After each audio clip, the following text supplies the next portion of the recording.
Hi everybody, I want to use this short video to talk to you a little bit about some of your draft resumes that you turned in. I hope that you'll pull up your resume while I'm talking and watch for the things that I'm pointing out that are going well with these resumes and things that I would recommend for revision. Also on Canvas, I'll offer a few resources related to these main ideas that I'm drawing attention to on these resumes. So let's go ahead and start with Ellie's resume. A couple things that she has going on that are really nice. These main headings here really stand out, and then these places of employment also really stand out because she's bolded them. What I might recommend, Ellie, is switching what you are emphasizing here. So instead of emphasizing the location of where you worked, emphasize the job that you did. So maybe just switch these headings because we really want our reader to be able to scan through quickly and see what type of work we've done. I like the bullets that you have here. These are what might be considered accomplishment statements. I'd like to talk about them in this video. We want to make sure that these are as strong as possible and show our accomplishments around the positions where we've worked. So one resource that I'll offer you that I will link in our Canvas page here is this resource guide from Princeton University.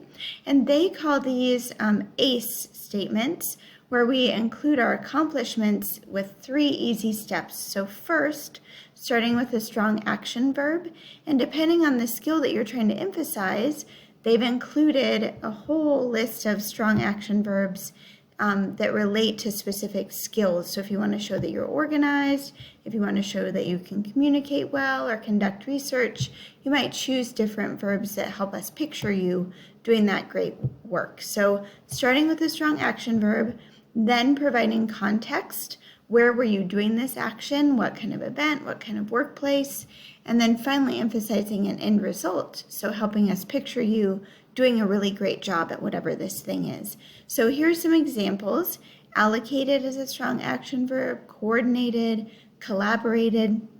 As you might notice, strong action verbs really help us picture you doing a great job at whatever you're doing. We have a mental picture of that activity. So strong action verb at the beginning and then some context. So here we get a sense of an event, how much money this person managed, what type of event it was, and then an end result. And if we can use numbers, it's even better. So this person managed a budget, they promoted an event, and then they increased the participation. We can really get a strong sense of this person doing well in that role. Again, coordinated 3 fundraising events, a little bit more context. So they were for local animal shelters, and then an end result, there was $8,000 raised and community awareness also raised. So think about this ACE format, action, verb, context, and then end result, when you're presenting items in these lists here. So I'd encourage almost everybody to kind of revisit these action statements here and make sure that you're really emphasizing the great work that you've been doing in these roles. The other thing I want to point out about Ellie's resume, her headings are great for scanning quickly, but I do notice a little bit of imbalance in the page. So remember that we want to use that 4-quadrant test. If we folded our paper into 4 sections, do we have balanced content across all 4 parts of our page? If we look at this thumbnail or this small view of Ellie's resume, you'll notice all of this white space over here, which we want to avoid.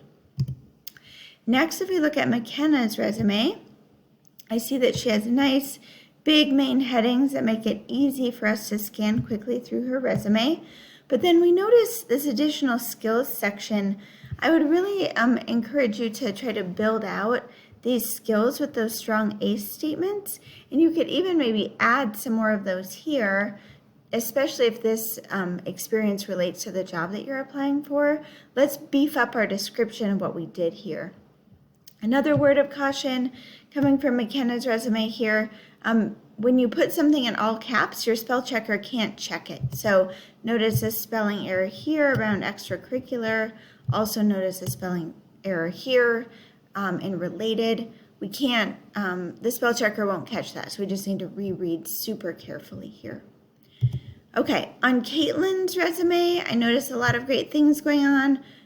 Good balance in the page, except for this tiny area here that's kind of open and this little bit of content that goes on to page 2.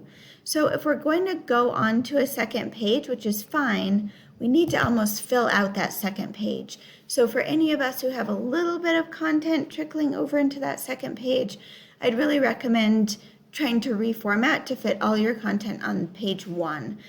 What you might do, Caitlin, is instead of using these 2 columns here, we might make everything into one page, 1 column instead of 2 columns, so that things can spread across, and then your work history could probably move up onto page 1 there. Also, many of us have some of these big paragraphs here. Caitlin, this isn't too huge of a paragraph. Some of your colleagues in class have bigger ones. I'd encourage you to try to avoid chunks of text like this. If someone takes 20 to 30 seconds to read your resume, it's likely that they're going to skip over this section. Additionally, we don't usually need a summary or an objective section if we get to include a cover letter in with our resume. These types of sections are really intended for resumes that have to stand on their own so that you can provide some narrative. Your cover letter already provides that narrative and does a better job at it. So if you're squished for space especially, you might consider taking out this professional summary section. Okay, let's see. Samuel has some nice balance going on his page. You can see if you look at the kind of thumbnail sketch over here, there's content spread out across the 4 quadrants pretty nicely, so I really like that. I also like how you're thinking about highlighting, instead of just employment history, which might not be as relevant, highlighting different types of experiences you've had so that you can really tailor your experiences to that job you're applying for. So that's working really well. One thing I'd think about is in the top third of your page, which is the part that they're going to see first, and maybe the only part they're going to read, is this the most important information to include here? If it's not, if these types of things, training and leadership, are most important, you might consider flip-flopping this. Remember from our video, the things that are above the thumbs, so the top third of your page, need to be the most relevant and most important for the specific position you're applying for. All right, let's see who else we have here. All right, that's not one of ours. Great. So I'll put some resources up on this page along with this video. Please pull up your resume, take a peek at these things that are going on, do some double checking and revision before you submit a revised version for a workshop on Friday. Thanks a lot, everybody. Reach out to me if you have any questions.